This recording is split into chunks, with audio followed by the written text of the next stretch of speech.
हमारे चैनल से जुड़ने के लिए YouTube पर लिम्रा एजेंसी सब्सक्राइब करें। इनको कामयाबी की दहलीज पर पहुंचाए। जरा मोहब्बत से बोलिए सुभान अल्लाह।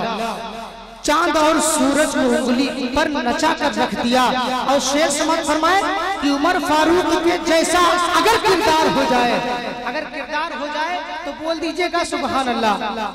फुरकान भाई देखें, बहुत ही प्यारा है, देखें फिर इंशाल्लाह मैं नाते पाक पढ़वाऊंगा कि उमर फारूक के जैसा अगर किरदार हो जाए, उमर फारूक के जैसा अगर किरदार हो जाए, उमर फारूक के जैसा अगर किरदार हो जाए, मेरा दावा है फिर उम्मत का बेड़ा पार हो जाए। मेरा दावा है फिर उम्मत का बेड़ा पार हो जाए। मेरा दावा है फिर उम्मत का बेड़ा पार हो जाए। इन्हीं अशार के साथ मैं दावत सुखन देता हूँ जनाब सुफियान को कि गोए और अपनी बेहतरीन कलाम से हजरात के दिलों को मनोरम जल्ला फरमाए। नारे तकबीर, नारे रिसालत, मसलके आला हजरत, जश्न ईद मिलादुन नबी, नारे तकबीर, नारे रिसालत।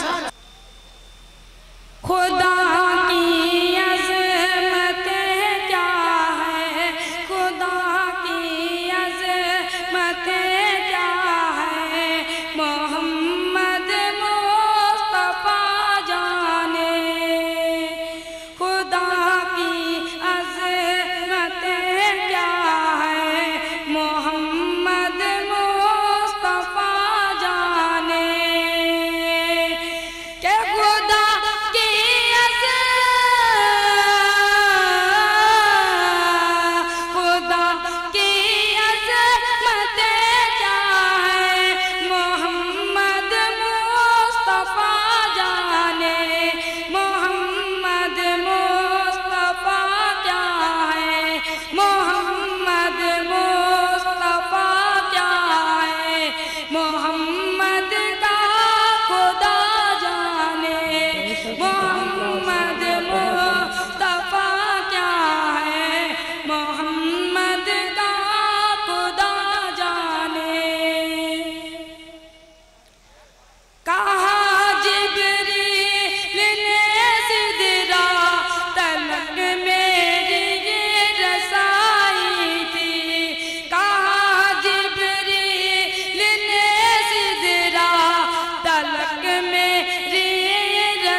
हमारे चैनल से जुड़ने के लिए YouTube पर लिम्रा एजेंसी सब्सक्राइब करें।